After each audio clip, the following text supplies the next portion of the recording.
ಸಚಿನ್ ಸಾವು ಆಘಾತಕಾರಿ ಆಂದೋಲನ ಶ್ರೀಗಳ ಆರೋಪ.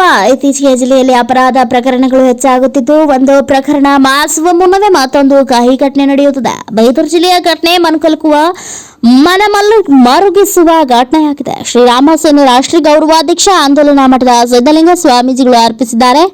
ಕಲಬುರಗಿ ನಗರದಲ್ಲಿ ಮಾಧ್ಯಮದವರ ಜೊತೆ ಮಾತನಾಡಿದ ಅವರು, ಡೆತ್ ನೋಟ್ ಬರೆದು ಆತ್ಮಹತ್ಯೆ ಮಾಡಿಕೊಂಡಿದ್ದಾನೆ. ಅದೆಲ್ಲವೂ ಕಲಬುರಗಿ ಕಡೆ ಬೆರಳು ಮಾಡಿ ತೋರಿಸುವಂತಿದೆ ಎಂದರು. ಲೆಟರ್ನಲ್ಲಿ ತನ್ನ ಸಾವಿಗೆ ಯಾರ್ಯಾರು ಕಾರಣರು ಅನ್ನುವಂತಹ ಹೆಸರುಗಳನ್ನ ಬರೆದದ್ದಲ್ಲದೇನೆ ರಾಜು ಕಪನೂರ್ ಅಂಡ್ ಗ್ಯಾಂಗ್ ಕಲಬುರ್ಗಿಯ ಪ್ರತಿಷ್ಠಿತ ವ್ಯಕ್ತಿಗಳ ಹತ್ಯೆಗೆ ಸಂಚು ರೂಪಿಸಿದ್ದಾರೆ ಅನ್ನುವಂತಹದ್ದು ಕೂಡ ಇವತ್ತು ಬಯಲಿಗೆಳೆದಿದ್ದಾರೆ. ಜನಪ್ರತಿನಿಧಿಗಳು ಮತ್ತು ರಾಜಕೀಯದಲ್ಲಿ ಬೆಳೆಯುವಂತಹ ಯುವ ಪ್ರತಿಭೆಗಳ ನನ್ನನ್ನು ಸೇರಿಸಿ ಹತ್ಯೆ ಮಾಡಲು ಸಂಚನ್ನ ರೂಪಿಸಿದ್ದಾರೆ ಅನ್ನುವಂತಹದ್ದು ಇಲ್ಲಿ ಕೂತ್ಕೊಂಡಂತಹ ಎಲ್ಲ ಬೆಂಬಲಿಗರಿಗೆ ಬಹಳ ಆಘಾತ ಮತ್ತು ಆಕ್ರೋಶ ಉಂಟು ಮಾಡಿದೆ.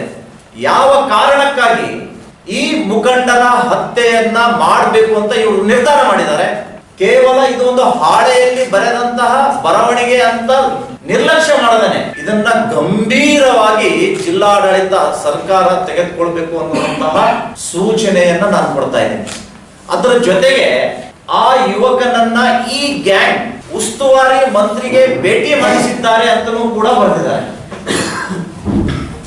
ಈ ಗ್ಯಾಂಗ್ ನ ಹಿತರಕ್ಷಣೆಗಾಗಿ ಉಸ್ತುವಾರಿ ಮಂತ್ರಿಗಳ ಕೃಪಾ ಕಟಾಕ್ಷ ಈ ಪ್ರಕರಣದಿಂದ ನಮಗೆ ಎದ್ದು ಕಾಣ್ತಾ ಇದೆ.